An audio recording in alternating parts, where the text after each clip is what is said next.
Good morning, ladies and gentlemen, and welcome to your Wednesday edition of the Morning Jog. I am your host, Matt Cohan, and I am joined today by two high school graduates who also happen to be organ donors, Francis Ellis and Robbie Berger. Fellas, how are we? And we begin. I love it. It's not true. That's Yeah, you never know where he's going. yeah, Just it's good stuff. Before we start this, I want to, Francis, I want to commend you for your bravery, for putting yourself on camera after taking what looked like to be a battle axe to the back of your head. Yeah, so I didn't do that. My girlfriend did the back, and I don't really know what she thought she was doing, if I'm honest. It seems like she lost her sight for a bit. We're gonna get a picture of that up there, but it looks like a Supercuts Here, I'll intern. just hang on. Oh! It looks like the Batman logo. I look like a chia pet that isn't working correctly. Hasn't been in the sun for quite some time. Yeah. Well, speaking of unnecessary hits to the head, fellas, LeBron James almost played a season in the NFL. We're going into our first story of the day. Maverick Carter admitted on the Uninterrupted podcast on Monday night that Cowboys owner Jerry Jones actually offered James a contract in the midst of the NBA lockout in 2011. LeBron said on Monday night, quote, "I have no idea how long the lockout was going to be. And myself and my trainer, we really started to actually train to be a football player. We started to clock our time in the 40. We started out a little more bench presses and things of that nature." James was a two-time All-State wide receiver. In his junior season, he had 57 receptions for 1,160 yards and 16 touchdowns. Francis, are you picking any current NFL receiver over LeBron? Oh, look, if he's ineligible, you got to take LeBron. I don't even know how do you guard him? I said this in the blog I wrote. You just send him down to the end zone and then play 500. Do you remember that game? You chuck it up, right? You just let it throw rip. it straight up in the air, right? And then he just is waiting.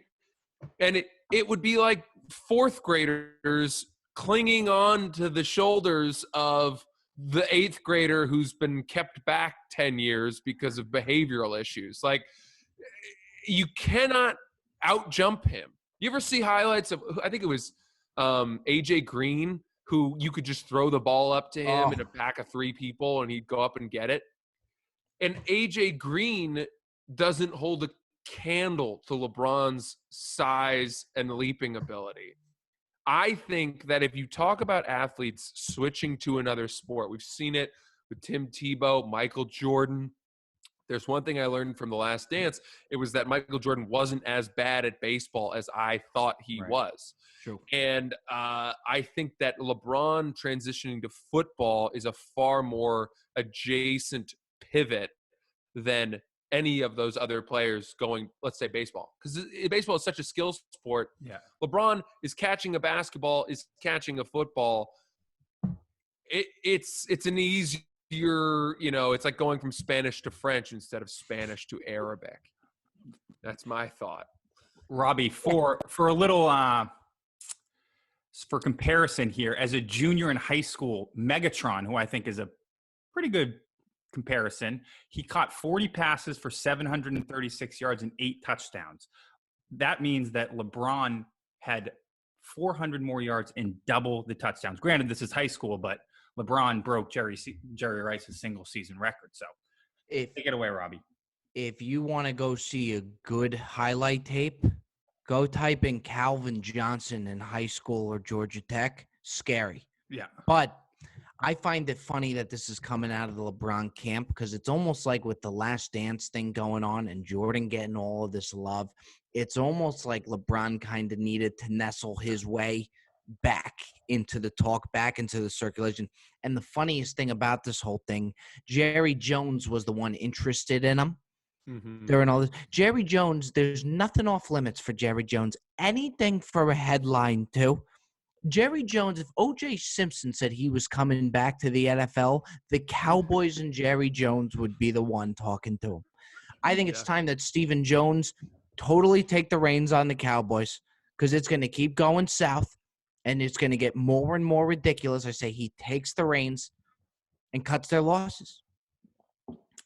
Agree. Yeah, I if think there's Jerry Jones is more Vince McMahon than he is Robert Kraft. Yes.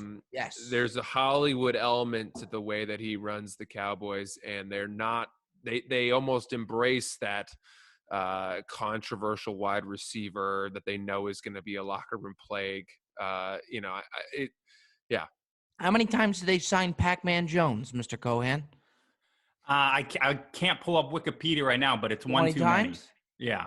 After I think his like fourth assault and battery, I think they were like, let's just give him one more. Pac-Man Jones seems like the type of guy that has multiple guns that shoot money. That's how I picture it, like bedazzled, you know? All right. While we're on the topic of GOATs, LeBron, of course, not Pac-Man. Tom Brady is in the crosshairs for using coronavirus fears to peddle his new TB12 supplements. Brady announced he's selling a non-FDA approved homeopathic medley of vitamins that allegedly will activate your immune system for $45 on his TB12 website. Appropriately called Protect, the vitamins essentially contain the same three ingredients as a $12 pack of Emergency, but with more coronavirus buzzworthy additions like elderberries and larch tree. Brady also once endorsed a sports drink that promoted concussion protection. Robbie, are you buying what Tom Brady is selling here? You know what's amazing? There is nobody who needs the NFL season to start more than Tom Brady because this guy's finding himself. You go to Tampa Bay to get away from all of that. It's a low market team. Nobody really cares about what's going on in Tampa Bay. And week after week, he just can't win. And I kind of feel for him because I don't think he really had much to do this. There's somebody else running TB12. Then they tell him whether to post something, whatever it may be.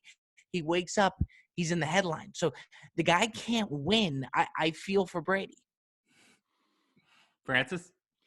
When I was in college, a friend of mine was really sleepy one day, and he went to 7-Eleven, and you know those multi-packs of vitamins where it's like 4 or 5 different pills in one thing. Oh. None are the same shape and size and color. It's just an assortment. And he took all of them and then threw up for the next 2 days. Tom Brady is becoming a sort of convenience store owner in Chinatown. His back wall is just random pills that he's trying to brand and peddle in a time of pandemic. And personally, I don't hate it, but I don't think that there's any science behind what he's doing. So who knows? I mean, the guy doesn't eat tomatoes, so maybe he's done a little bit more research, but it's all just nonsense. It's I don't know. I would not buy Tom Brady, vitamin. The guy is about 58 years old, and he's still slinging it in the NFL. Isn't there some proof to the pudding here, fellas? I mean, come on. It's extreme. Look, he takes extreme measures. Have you seen the documentary that they did on him? I mean, you talk about I would never look forward to a single meal with what he eats. Yeah. I mean, he's a psycho in a sense that like they're both psychos in completely different senses here. But let's end the show on a high note, fellas, because we have some sports coming up that we can chew on, huh? Love that. Phil Mickelson and Tom Brady are gearing up to take on Tiger Woods and Peyton Manning this weekend in the match. Champions for Charity at Medalist Golf Club, Woods' home course. Phil is already cranking up the trash talk in the lead up to the event. He told Golf Week, "I can't wait to go to Tiger's place and take him down. Tiger think he has a huge advantage playing there because he was insistent that this event is played on his home course, despite everyone else wanting to play it elsewhere. That's fine. We'll take him and Peyton. There will be no excuses. It's his home course, but Tom and I are going to go down there and put it to them. And we'll make it that every time Tiger shows up to his home course, he'll have a bad memory." Robbie, who's smart money on for this one? I will be, even if sports were going on, I would be watching this. I would be betting it. They split the teams perfectly. You can't put Tiger Woods and Tom Brady on the same thing because you're not going to get that much trash talk. It's going to be a boring side. If you want to bet it, it's a matter of it's not going to come down to Phil and Tiger. What it comes down to is who plays better between Peyton and Brady.